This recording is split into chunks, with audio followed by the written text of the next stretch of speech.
এবার কিন্তু রচনা বন্দ্যোপাধ্যায় চাকরি গেল, বা বলতে পারেন রচনা বন্দ্যোপাধ্যায়কে বাদ দিয়ে দেওয়া হয়েছে। দেখুন, আপনারা নায়িকা রচনা বন্দ্যোপাধ্যায় বলবেন না তৃণমূল সাংসদ রচনা বন্দ্যোপাধ্যায় বলবেন, সেটা সম্পূর্ণ আপনাদের ব্যাপার। তবে আপনাদেরকে একটা কথা জানিয়ে রাখি, ইতিমধ্যেই রচনা বন্দ্যোপাধ্যায় যে রিয়েলিটি শোটা করতেন, যে শোটার নাম হচ্ছে দিদি নম্বর ওয়ান, আপনারা সকলেই জানেন যে রচনা বন্দ্যোপাধ্যায় মানেই দিদি নম্বর ওয়ান, বাংলার একটা বড় জনপ্রিয় একটা রিয়েলিটি শো রচনা বন্দ্যোপাধ্যায়, যেটা দিদি নম্বর ওয়ান। সেই শো থেকে এবার রচনা বন্দ্যোপাধ্যায়কে বাদ দিয়ে দেওয়া হয়েছে, বা তিনি বাদ পড়তে চলেছেন, যেটা বলা যেতে পারে। আপনারা দেখছেন সাজবেলা, আর আমি রয়েছে সুজয়। যদি ভিডিওটা ভালো লাগে না, অবশ্যই চ্যানেলটিকে সাবস্ক্রাইব করে পাশে থাকবেন। দেখুন, আমাদের কাছে যেটা খবর রয়েছে যে রচনা বন্দ্যোপাধ্যায়কে আর দিদি নম্বর ওয়ান শোতে দেখা যাবে না, তার পরিবর্তে এবার দেখা যাবে স্বস্তিকা মুখোপাধ্যায়কে। তিনিও আরেকজন টলিউডের নায়িকা, যিনি স্বস্তিকা মুখোপাধ্যায়, তাকে এবার দেখা যাবে। আমরা যেটা জানতে পেরেছি যে দিদি নম্বর ওয়ান এতদিন ঠিক যেভাবে চলতো, মানে দিদি নম্বর ওয়ান আপনারা যারা দেখেছেন, আপনারা অনেকেই দেখেছেন যে 4 জন প্রতিযোগী থাকতেন, 4 জন দিদিরা এসে খেলতেন, সেখানে রচনা বন্দ্যোপাধ্যায় অ্যাঙ্কারিং করতো। এখন সম্পূর্ণ ব্যাপারটা চেঞ্জ হয়ে গেছে, এখন অনেক বেশি লোক খেলবেন এবং সেট আপ, খেলার নিয়ম সম্পূর্ণ আলাদা আলাদাভাবে তৈরি হচ্ছে, যেটা আমরা জানতে পেরেছি। পাশাপাশি যেখানে আগে সঞ্চালকের ভূমিকায় ছিলেন রচনা বন্দ্যোপাধ্যায়, সেখানে এবার তার পরিবর্তে আনা হচ্ছে স্বস্তিকা মুখোপাধ্যায়কে, যেটা আমরা জানতে পারছি। আর সেখান থেকে রচনা বন্দ্যোপাধ্যায় একটা মন খারাপের একটা জায়গা রয়েছে। পাশাপাশি রচনা বন্দ্যোপাধ্যায় তিনি একটা চ্যালেঞ্জ করেছেন, বা তিনি একটা চ্যালেঞ্জ ছুঁড়েছেন যে রচনা বন্দ্যোপাধ্যায়কে ছাড়া দিদি নম্বর ওয়ান একেবারেই সম্ভব নয়। মানে একেবারেই সম্ভব নয় বলতে তার পক্ষে, মানে রচনা বন্দ্যোপাধ্যায় যেটা মনে করেন যে তিনি ছাড়া দিদি নম্বর ওয়ান শোটা চালানো বেশ কঠিন। তিনি একমাত্র সঠিকভাবে এবং ঠিকভাবে এই শোটা পরিচালনা করতে পেরেছেন। এমনকি তার জন্যই এই শোটা, এই দিদি নম্বর ওয়ান শোটা অনেক বেশি জনপ্রিয়তা পেয়েছে, যেটা রচনা বন্দ্যোপাধ্যায় সরাসরি স্বীকার করছেন। দেখুন, তিনি মানে রচনা বন্দ্যোপাধ্যায় তিনি পরিষ্কার বলছেন, আমি এতদিন যেভাবে দিদি নম্বর ওয়ান শোটা সঞ্চালনার ভূমিকায় থেকেছি, বা শোটাকে শোতে যেভাবে কাজ করেছি, সেইভাবে যদি কেউ কাজ করতে যায় তার পক্ষে কিন্তু বেশ কঠিন হবে। তবে তাদের জন্য শুভেচ্ছা রইল, তারা পারবে কি পারবে না সেটা ভবিষ্যৎ বলা যাবে। দেখুন, এই ব্যাপারে কিন্তু রচনা বন্দ্যোপাধ্যায় সরাসরি চ্যালেঞ্জ ছুড়েছে কাদেরকে, সেই দিদি নম্বর ওয়ান শো যারা পরিচালনা করেন তাদের বিরুদ্ধে একটা চ্যালেঞ্জ করেছেন রচনা বন্দ্যোপাধ্যায়। তিনি বলছেন যে তাকে বাদ দিয়ে যদি শোটা পরিচালনা করা যায় সেটা কিন্তু অনেক কঠিন ব্যাপার হবে, সেটা আমি দেখব তারা কতটা পারে, আগামী দিনে তারা কতটা বাংলার মানুষের কাছে পৌঁছতে পারে সেটা আমি দেখব। সেটা তাদেরকে প্রমাণ করতে হবে যে রচনা বন্দ্যোপাধ্যায় ছাড়াও দিদি নম্বর ওয়ান চালানো যায়, বা এই শোটা চালানো সম্ভব। সেটা কিন্তু রচনা বন্দ্যোপাধ্যায় চ্যালেঞ্জের সুরে কিন্তু এই কথাটা বলেছেন। পাশাপাশি আপনাদেরকে আমি একটা কথা বলি, আপনাদের মধ্যে একটা প্রশ্ন আসতে পারে যে রচনা বন্দ্যোপাধ্যায়, যেখানে উনি একজন দিদি, বাংলা দিদি, মমতা বন্দ্যোপাধ্যায়ের পরে কিন্তু আরেকজন দিদি বলে যাকে আমরা ডাকি, সে হচ্ছে রচনা বন্দ্যোপাধ্যায়। সে রচনা বন্দ্যোপাধ্যায় অনেকেই জানেন যে দীর্ঘ অনেকগুলো বছর, প্রায় 15 বছর ধরে তিনি দিদি নম্বর ওয়ান শোটা করছেন।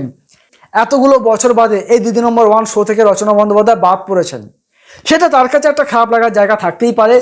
পাশাপাশি আমাদের কাছে যেটা খবর ছিল যে দিদি নম্বর ওয়ান কর্তৃপক্ষ তারাও অনেকদিন ধরে রচনার পরিবর্তে অন্য কাউকে নিয়ে দিদি নম্বর ওয়ান শোটা চালানো যায় কিনা সেটা নিয়ে তারা অনেকদিন ধরে ভাবছিলেন, কিন্তু সেটা তারা সুযোগটা পাননি।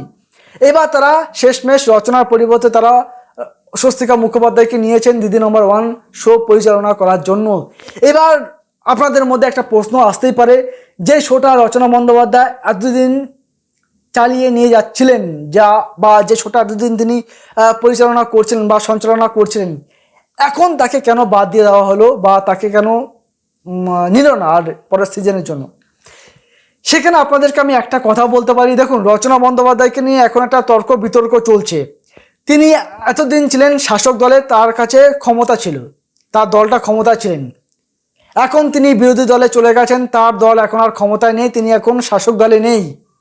এমনকি তার যে প্রাক্তন শাসক দল তৃণমূল কংগ্রেস, সেখানেও তাকে নিয়ে সমস্যা চলছে। তিনি আবার মমতা বন্দ্যোপাধ্যায়, অভিষেক বন্দ্যোপাধ্যায়ের হাত ছেড়ে তিনি অন্য একটা দলে যোগদান করেছেন, বা বলতে পারেন যে তৃণমূলের যে বিক্ষুব্ধ গোষ্ঠী বা তৃণমূলের যে সমস্ত নেতারা রয়েছেন, যারা অভিষেক বন্দ্যোপাধ্যায় এবং এমনকি মমতা বন্দ্যোপাধ্যায়ের বিরুদ্ধে যে সমস্ত নেতারা চলে গেছেন, যে সমস্ত সাংসদরা চলে গেছেন, তাদের সাথেও রচনা বন্দ্যোপাধ্যায় মিশে গেছেন। তাদের সেই মমতা বন্দ্যোপাধ্যায় এমনকি অভিষেক বন্দ্যোপাধ্যায়ের বিরুদ্ধে এই রচনা বন্দ্যোপাধ্যায় এখন চলে গেছেন। তিনি তৃণমূলের থেকেও কেমন যেন মমতা বন্দ্যোপাধ্যায় বিরোধী হয়ে উঠেছেন। আপনারা অনেকেই জানেন যে তৃণমূলের যে সমস্ত বিক্ষুব্ধ গোষ্ঠী, যে সমস্ত বলতে গেলে যেটা বলা যেতে পারে যে তৃণমূলের যে সাংসদরা রয়েছেন, যারা মমতা বন্দ্যোপাধ্যায় এমনকি অভিষেক বন্দ্যোপাধ্যায়কে যারা হাত ছেড়ে যারা চলে গেছেন, মানে মমতার অভিষেককে যারা ছেড়ে চলে গেছেন, যারা অন্য দলে যোগদান করেছেন বা এনডিএর সাথে যারা যুক্ত হয়েছেন, সেই যে বিক্ষুব্ধ সাংসদরা তাদের সাথে কিন্তু মিশে গেছেন রচনা বন্দ্যোপাধ্যায়, যেটা নিয়ে কিন্তু পুরনো তৃণমূল মানে কালীঘাটের তৃণমূল মানে মমতা বন্দ্যোপাধ্যায়ের তৃণমূল, তারা কিন্তু রচনা বন্দ্যোপাধ্যায়ের প্রতি একটা বেশ অসন্তুষ্ট। পাশাপাশি যেহেতু শাসক দল এখন বর্তমানে বিজেপি, পশ্চিমবঙ্গে বিজেপি সরকার এখন চলছে, সেক্ষেত্রে রচনাকে নিয়ে কাজ করলে মানুষের সমস্যা হতে পারে কিনা, সেক্ষেত্রে রচনাকে নিয়ে কাজ করলে টিআরপি তালিকা জি বাংলা কতটা এগিয়ে আসতে পারবে বা রিয়েলিটি শো কতটা জমানো সম্ভব হবে, সেটা নিয়ে মানুষের মধ্যে একটা প্রশ্ন থাকতে পারে বা কর্তৃপক্ষের মধ্যে একটা ভাবনা চিন্তার জায়গা থাকতে পারে। পাশাপাশি রচনাকে নিয়ে যেহেতু একটা রাজনৈতিক টানাপোড়েন চলছে, অনেক রাজনৈতিক একটা কি বলবো রাজনৈতিক একটা তর্ক বিতর্ক চলছে রচনা বন্দ্যোপাধ্যায়কে কেন্দ্র করে। যখন তার দল শাসন ক্ষমতায় ছিল তখন কোনো সমস্যা ছিল না, যেহেতু এখন তার দল শাসন ক্ষমতায় নেই, তার দল এখন আর সরকারে নেই, তিনিও এখন মমতা বা অভিষেক বন্দ্যোপাধ্যায়ের সাথে নেই, তিনি এখন সেই বিক্ষুব্ধ বা সে সমস্ত মানে কি বলবো সে সমস্ত গদ্দার যে সমস্ত সাংসদরা রয়েছেন বা যে সমস্ত বেইমান সাংসদরা রয়েছেন তাদের সাথেও তিনি মিশে গেছেন। তো এটা নিয়ে একটা রাজনৈতিক টানাপোড়েন চলছে, এটা নিয়ে তার মধ্যে একটা চাপ চলছে। তো সেই কারণেও হয়তো আমার যেটা মনে হয় ব্যক্তিগত ধারণা, কর্তৃপক্ষ হয়তো সেই সব চিন্তাভাবনা করেও হয়তো তাকে বসাতে পারে। আমার যেটা মনে হয় তিনি তার নিজের ব্যবসা কিংবা রাজনীতি কিংবা দিদি নম্বর ওয়ান এরকম একটা শো তিনি কোনোটাতেই ঠিকঠাক সময় দিতে পারছিলেন বলে আমার অন্তত মনে হচ্ছে না, যার জন্য হয়তো দিদি নম্বর ওয়ান শো কর্তৃপক্ষ, যার জন্য আমার মনে হয় জি বাংলা কর্তৃপক্ষ তারা এই শো থেকে তাকে বাদ দিয়ে দিয়েছে বলে আমার মনে হয়। আমি যেটা শুনেছিলাম, আগেও যেটা শুনেছিলাম, যেটা দেখুন এগুলো শোনা খবর, সেখানে রচনা বন্দ্যোপাধ্যায়ের বিরুদ্ধে যদি অন্য কাউকে নেওয়া যায় সেটা অনেকদিন ধরেই তারা চেষ্টা চালাচ্ছেন, তো সেখানে এতদিন সম্ভব হয়নি, এখন যেটা সম্ভব হয়েছে তো সেটাই হয়েছে। তো এটা নিয়ে আমার যেটা মনে হচ্ছে যে রচনা বন্দ্যোপাধ্যায় তার মধ্যে একটা খারাপ লাগার জায়গা কাজ করতে পারে, তিনি একটু বেশ অসন্তুষ্ট হতে পারেন, কারণ তিনি চ্যালেঞ্জ ছুড়েছেন, তিনি নতুন টিমকে শুভেচ্ছা জানিয়েছেন, পাশাপাশি তিনি কিন্তু চ্যালেঞ্জও ছুড়ে দিয়েছেন যে তিনি মনে করেন যে তাকে ছাড়া বা রচনা বন্দ্যোপাধ্যায় ছাড়া জি বাংলার এই একটা বেশ মানে কি বলবো বেশ সুপার ডুপার হিট একটা শো দিদি নম্বর ওয়ান, এই শোটা চলতে পারে না রচনা বন্দ্যোপাধ্যায়কে ছাড়া। যেটা রচনা বন্দ্যোপাধ্যায় মনে করেন তার জায়গা যদি অন্য কেউ চালাতে পারে সেটা তাদের জন্য বেশ কঠিন হবে। এমনকি রচনা বন্দ্যোপাধ্যায় এটাও দেখতে চেয়েছেন যে তার জায়গায় নতুন কেউ এসে সেই শোটা, রচনা বন্দ্যোপাধ্যায় যেভাবে শোটাকে দিনের পর দিন একটা ভালো টিআরপি এনে দিয়েছিল, সেই টিআরপি পরবর্তী যে সঞ্চালিকা যিনি আসবেন তিনি সেই টিআরপি ধরে রাখতে পারবেন কিনা সেটা রচনা বন্দ্যোপাধ্যায় দেখতে চেয়েছেন বা সেটা চ্যালেঞ্জ ছুড়ে দিয়েছেন তার কর্তৃপক্ষের দিকে, মানে দিদি নম্বর ওয়ান যে কর্তৃপক্ষ যারা পরিচালনা করে তাদের দিকে তিনি একটা চ্যালেঞ্জ ছুড়ে দিয়েছেন, তারা পারে কিনা রচনা বন্দ্যোপাধ্যায়কে ছাড়া তারা আগামী দিনে দিদি নম্বর ওয়ান শোটা চালাতে পারবে কিনা সেটা নিয়ে রচনা নিজেই একটা চ্যালেঞ্জ করেছে। তিনি মনে করেন, আবারও বলছি, তিনি মনে করেন যে তিনি ছাড়া এই দিদি নম্বর ওয়ান শোটা চালানো অসম্ভব, তিনি একমাত্র দিদি, তিনি একমাত্র পারতেন, তার মধ্যে সেই ক্ষমতা ছিল, বাকিদের মধ্যে হয়তো সেরকম পরিমাণ ট্যালেন্ট বা মানে সেই যোগ্যতা আছে বলে কি বলবো সেখানে আর কিছু বলার নেই। যাই হোক, তিনি তার সহকর্মী, তিনি তার বন্ধু স্বস্তিকা মুখোপাধ্যায়, তিনিও একজন অভিনেত্রী বাংলার, তিনিও একজন খুব ভালো একজন অভিনেত্রী, আর তিনি এই মুহূর্তে কোনো রাজনৈতিক দলের সাথে সরাসরিভাবে যুক্ত আছে বলে আমার মনে হয় না। তো এরকম একজন ফ্রেশ মুখ, তাকে নিয়ে দিদি নম্বর ওয়ান শোটা চালানোর চেষ্টা করছে দিদি নম্বর ওয়ান কর্তৃপক্ষ, এমনকি সেটা নিয়ে একটা ট্রেলার বা এমনকি সেটা নিয়ে একটা প্রোমো বেরিয়ে গেছে, যেটা অনেক মানুষ দেখেছে, যেটা নিয়ে অনেক কৌতূহল মানুষের মধ্যে বাড়ছে। এটা নিয়ে রচনা বন্দ্যোপাধ্যায়ের হয়তো মন খারাপ থাকতে পারে, দীর্ঘ 15 বছর তিনি এই শোটা এগিয়ে নিয়ে গেছেন এবং এই শোর জন্য তিনি কাজ করেছেন, এবার সেখানে যদি তার জায়গায় অন্য কেউ আসে তাহলে আমার মনে হয় সেটা তার কাছে একটা খারাপ লাগার জায়গা হবে।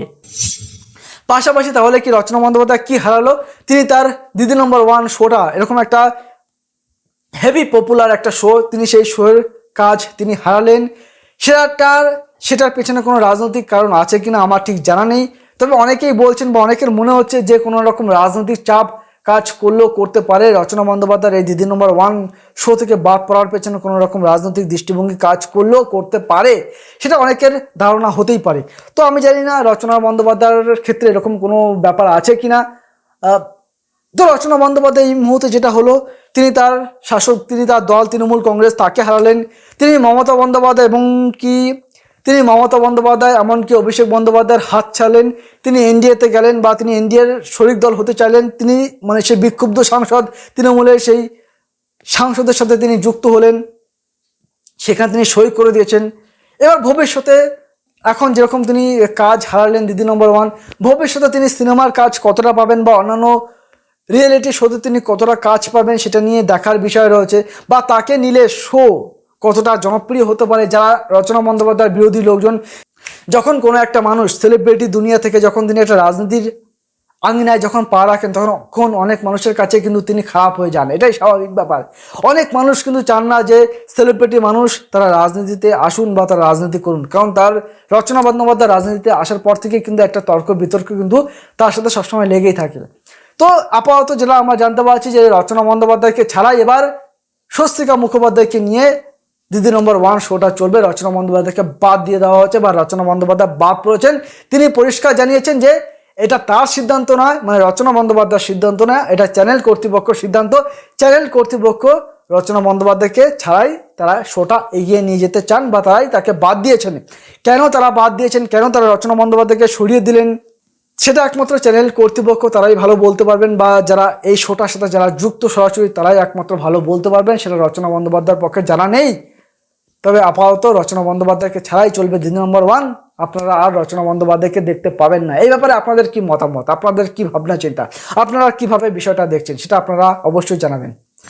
তাহলে চলুন ভিডিওটা আমি এখানে শেষ করছি। যদি ভিডিওটা ভালো লাগে অবশ্যই আপনারা আমাদের পাশে থাকবেন।